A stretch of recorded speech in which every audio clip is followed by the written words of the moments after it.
ఏవండే కోసి పన్నయి చల్లదొరయండి. నిజమేనండి బాబు సినిమా పేరు ఇదేనండి. ఆ! కొద్దిగా చిత్రంగా ఉంటదండి సినిమా పేరు. ఇది ఓటీటీలో రిలీజ్ అయిందండి. తెలుగులోనే ఉందండి బాబు. తెలుగులోనే ఉందండి. నేను చూసానండి. చూసిన తర్వాత మీకు రివ్యూ చెప్తానుండండి బాబు. మీరు చూసండి ఓటీటీలోనే ఉంది సినిమాయ.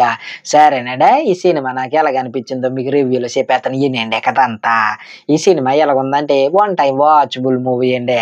ఇది ఫ్యామిలీతో చూడొచ్చా? లేదంటే ఫ్యామిలీతో చూడొచ్చండి. తప్పకుండా చూసేయండి బాబు. అడల్ట్ కంటెంట్ గట్టా ఏమి ఉండదా. తప్పకుండా చూడొచ్చండి. One time watchable movie. ఇందులో మన హీరో, హీరోయిన్ క్యారెక్టర్‌లో పర్వాలేదండి. ఆళ్ళకిచ్చిన క్యారెక్టర్ తగ్గట్టు బాగానే చేశారండి. కాకపోతే ఇందులో స్టోరీ ఎలాగుంటుందంటే కొంచెం స్లోగా ఉంటుందండి సినిమాయ. నిజమేనండి బాబు. కొంచెం స్లోగా ఉంటుంది. మీరు చూడండి. చూసిన తర్వాత మీకు తెలుస్తుందా? ఈ సినిమాని చూడొచ్చంటే తప్పకుండా చూడండి. ఎందుకంటే కొంచెం సెంటిమెంట్‌గా ఉంటుందండి. అదేనండి బంధువులు, బాంధవ్యాలు అదే విధంగా సెంటిమెంట్‌గా ఎళ్తదండి. స్టోరీ ఎలాగుంటుందంటే ఒక వ్యక్తి జీవితంలో ఏ విధంగా పైకొచ్చాడు, ఎలా జరిగింది, అలాగా జరుగుతదండి. మీరు చూడండి సినిమా చూసిన తర్వాత ఎలాగనిపించిందో నాకు అంత కామెంట్‌లో చెప్పేయండి.